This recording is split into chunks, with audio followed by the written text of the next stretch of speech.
High, নতুন জিনিস explore করতে বেশ মজা লাগে না? তাই আজকে হাওড়া স্টেশনে কাজের সূত্রে যাওয়ার জন্য বেরোলেও মাথায় একটা অন্য প্ল্যান চলছিল।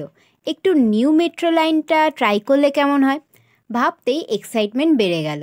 আচ্ছা, আমার মতো তোমাদেরও কি মনে হচ্ছে যে শিয়ালদা থেকে হাওড়ার যেতে ভাড়া কত পড়বে, পুরোটা যেতে কতক্ষণ সময় লাগবে, রবিবারে মেট্রো বন্ধ থাকবে কি না, ব্যাগ কত কেজি ক্যারি করা সেফ?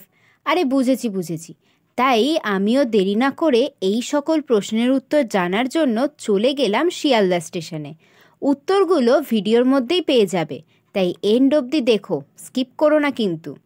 প্রথমেই স্টেশনে গিয়েই দেখতে পেলাম এই ভাড়ার চার্টটা।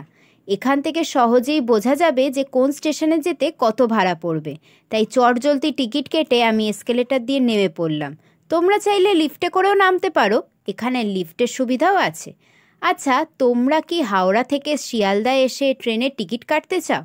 চিন্তা নেই, এখানে ডিজিটাল টিকিট কাটার মেশিনেরও ব্যবস্থা আছে। এই দেখো, দেখতে দেখতে প্ল্যাটফর্মের মেট্রো ঢুকে গেল। উফ, খুব এক্সাইটেড লাগছে।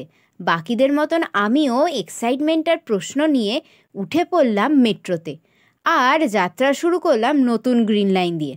গ্রিন লাইন ব্যাপারটা বুঝলে না? আসলে পুরো গ্রিন লাইনটা দুটো পার্টে ভাগ করা। গ্রিন লাইন 1 যেটা সেক্টর 5 থেকে শিয়ালদা পর্যন্ত, আর গ্রিন লাইন 2 যেটা শিয়ালদা থেকে ময়দান পর্যন্ত। এখন আমরা চলে এলাম এসপ্ল্যানেডে। এখান থেকে একটা বড় ইন্টারকানেকশন জুড়ছে। জানো সেটা কি? গ্রিন লাইনের সাথে ব্লু লাইনের কানেকশন। বুঝলে না? আরে গ্রিন লাইন যেটা শিয়ালদা থেকে এসপ্ল্যানেড পর্যন্ত, আর ব্লু লাইন যেটা দমদম থেকে এসপ্ল্যানেড পর্যন্ত, যেটা গঙ্গার তলা মেট্রো। দুটো লাইন একসাথে মিলে গেছে, তাই আজ শহরের এক প্রান্ত থেকে আর এক প্রান্তে যাওয়া সহজ ও সুবিধাজনক হয়ে গেছে। এরপর এলো মহাকরণ স্টেশন, কিন্তু আমি এখানে নামিনি। আমি নেমেছিলাম হাওড়া মেট্রো স্টেশনে। হাওড়া মেট্রো স্টেশনের পর আর একটা স্টেশন আছে, যেটা last station, Howrah Maidan. Howrah metro station থেকে সোজা ওপরে উঠলেই হাওড়া রেলওয়ে স্টেশন তোমরা দেখতে পাবে। এখানে সিঁড়ি, লিফট বা এসকেলেটর তিনটেরই সুবিধা আছে। স্টেশন থেকে বেরিয়ে দেখতে পেলাম রেলওয়ে স্টেশনের নতুন কমপ্লেক্সের 17 নম্বর গেট, আর বাঁদিকে পুরনো কমপ্লেক্স যেখানে হাওড়া ব্রিজও দেখতে পাওয়া যাচ্ছে।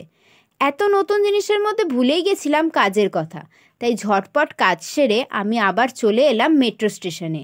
ও হ্যাঁ, আমি ফেরার সময় ওখানকার স্টাফদের সাথে কথা বলেছিলাম।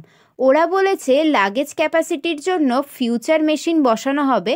এখন 10 থেকে 15 কেজি অ্যালাউড, ফর সেফটি 10 কেজির কম ক্যারি করলে ভালো হবে। আর এখন প্রতিদিনই মেট্রো চলছে, শুধু রবিবার করে 15 মিনিট গ্যাপে ট্রেন চলছে। সব থেকে আনন্দের ব্যাপার কি জানো? এখন শিয়ালদা থেকে হাওড়া যেতে সময় লাগছে মাত্র 10 থেকে 15 মিনিট, যেটা আগে ছিল অনেক ঝামেলার।